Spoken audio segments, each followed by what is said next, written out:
You're rattling the shed, little Tom. Everything all right? No, Angela. It's tomorrow.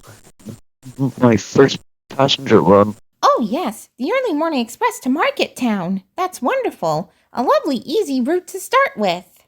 But what if I'm not good enough? What if I run out of steam? What if I forget the signal? What if passengers don't like me? I heard an engine called Gordon once got stuck with a special fish shipment because the passengers preferred the smell of kippers to you. Oh, goodness. Gordon and his fish. That was quite the out of context moment, even for Sodor. Don't worry about things like that, Tom. You've been tested in your strong, sturdy little engine. But you always look so confident, Angela.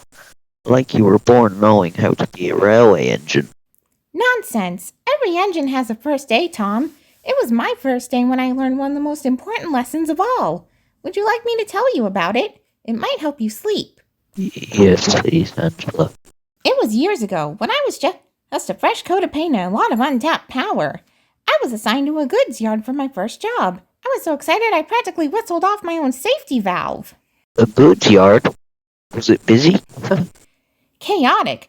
My first task was to shunt 20 wagons into 3 specific sidings before the express came through.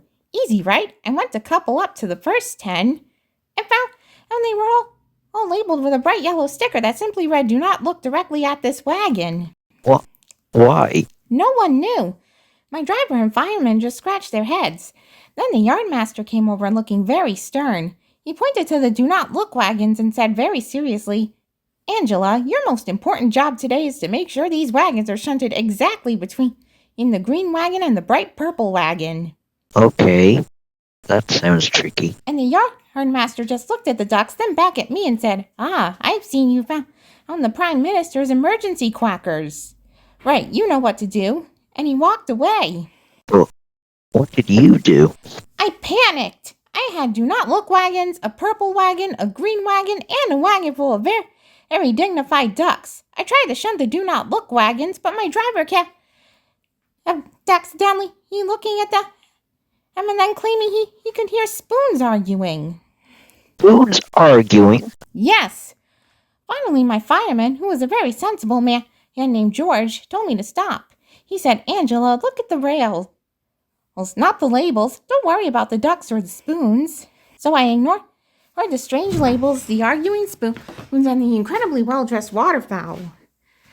I just focused on my job, pushing the wagons into the night spot on the tracks. I focused on my buffers, my steam pressure, and my brakes.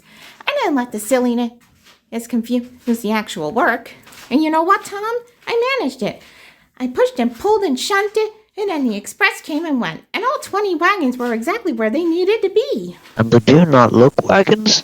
And the ducks? The next day, the "do not look" stickers were gone, on replaced with high-grade gravel. And the ducks, well, they were just stored in heavy utility equipment and being moved to a different line.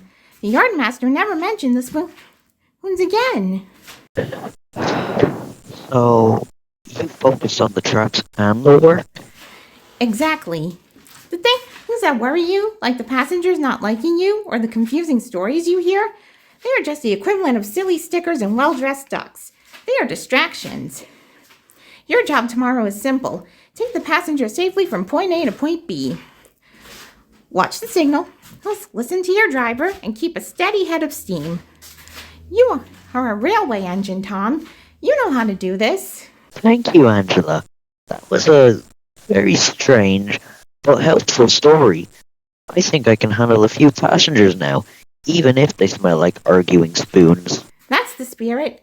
Now, good night, little engine. Get some rest. Good night, Angela.